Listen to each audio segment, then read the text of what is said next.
नमस्कार, आप देख रहे हैं सब तक न्यूज और मैं हूं जितेंद्र कुमार। आज हमारे साथ जुड़ेंगे अजय आर्या जी, जो अपने आप को सन ऑफ बिहार कहते हैं, और इनसे हम जानेंगे अभी राजनीतिक गलियारे में तुरकोलिया प्रखंड में जो घटना घटित हो रही है उस संबंध में। सबसे पहले अजय जी, आपका स्वागत है। सबसे पहले सर, सब तक न्यूज पे देख रहे सभी दर्शकों को बहुत बहुत धन्यवाद सर। हम आपसे पूछना चाहेंगे, आपने एक वीडियो बनाया था बीते दिनों तुरकोलिया प्रखंड परिसर में दारू और बियर की जो खाली बोतलें थी वो दारू पीकर किसी ने फेंका हुआ था।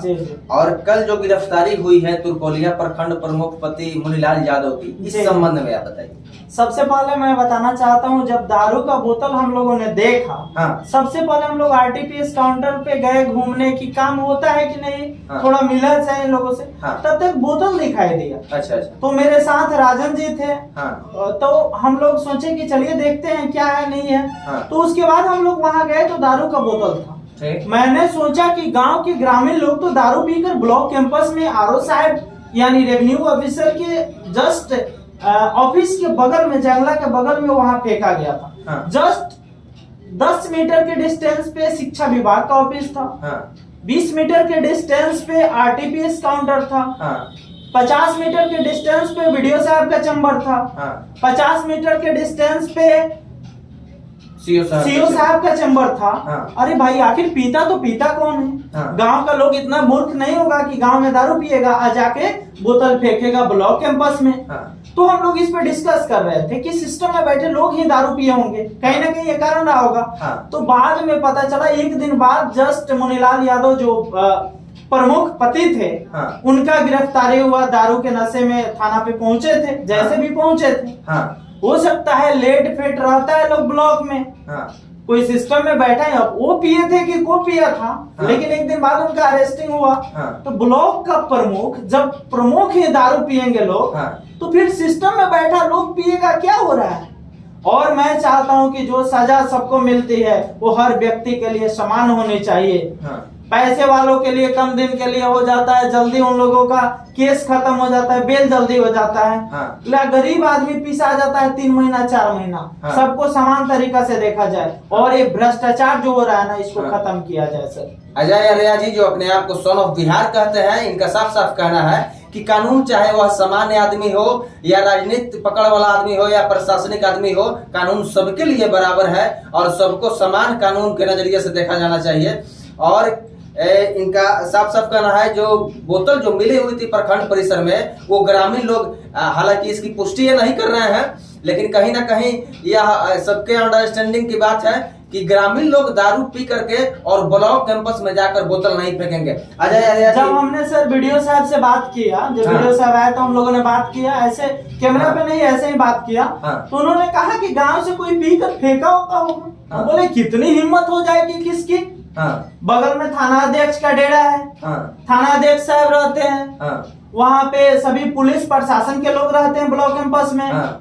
तो भाई, गांव का लोग को इतना हिम्मत कि दारू पिए, गांव में रॉयल स्टेज और बियर का एक बोतल था और लाकर डब्बा फेंके तुरकोलिया ब्लॉक कैंपस में, रेवेन्यू ऑफिसर के ऑफिस के बगल में। किसकी इतनी मजाल हो जाए? जवाबदेही बनती है। अगर आपके घर में जितेंद्र जी दारू का बोतल कहीं मिल जाए ना आपके घर के बगल में, तो आपको अरेस्ट किया जाएगा, आप पे मुकदमा किया जाएगा, आपको जेल भेजा जाएगा। लेकिन सिस्टम में बैठे लोगों पे कोई उंगली नहीं उठता है। सिस्टम में बैठे लोग अपना जवाबदेही भूल जाते हैं और आरोप किसी गरीब पे लगाते हैं।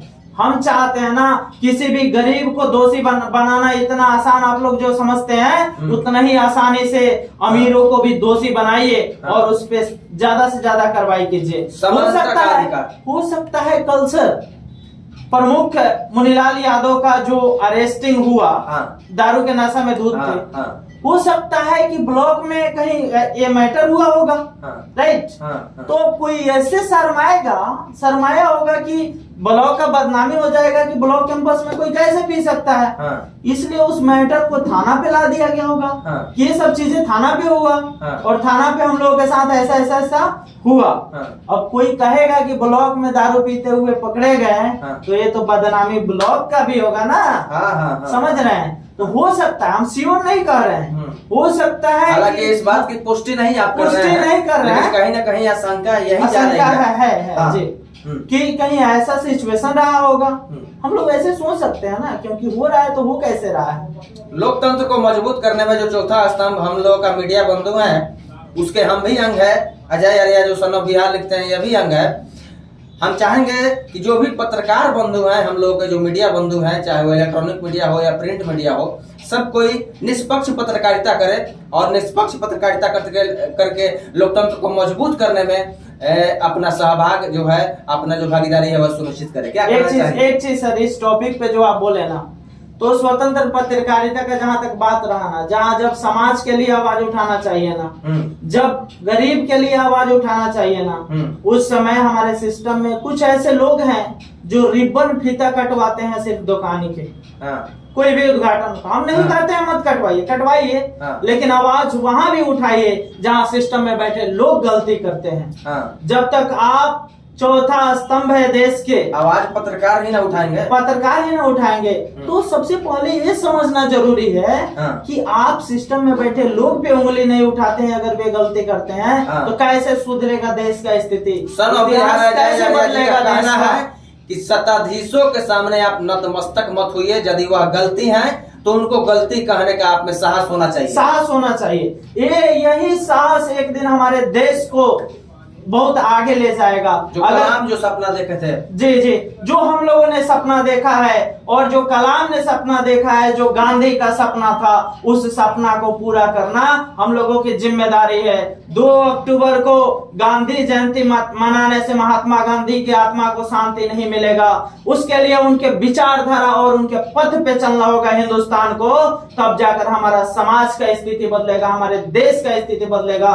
गांधी जी ने, देखिए समाज में बहुत ऐसे लड़के हैं ना जो बहुत जल्दी गांधी जी के बारे में अनाप शनाप बक देते हैं, लेकिन उनको पता नहीं है वही गांधी के एक बात पे पूरा ब्रिटिशियन का दांत खट्टा हो जाता था। समझना चाहिए, वही महात्मा गांधी थे जिनके पीछे एक दिन पूरा हिंदुस्तान चला था। भूल जाते हैं वे लड़के।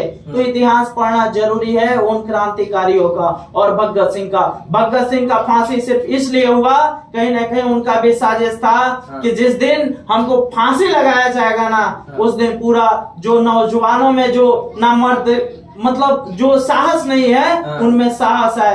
और भगत सिंह ये भी बोले थे कि हमको फांसी पे मत लटकाओ, हमको बीच चौराहे पे गोली ढूंढ दो हमारे सीने में। जानते हैं क्यों बोले थे जितेंद्र जी?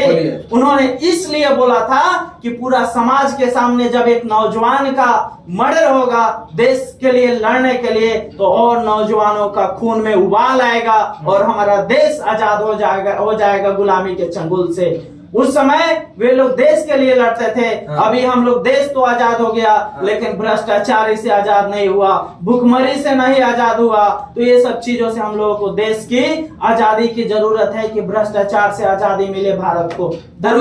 पुरखों की कुर्बानियों को समझना होगा हम लोगों को, और उनकी जो पद चिन्ह है उनको अपने जीवन में उतारना होगा। यह डिबेट आप लोगों को कैसे लग रही है कमेंट बॉक्स में जरूर बताएं।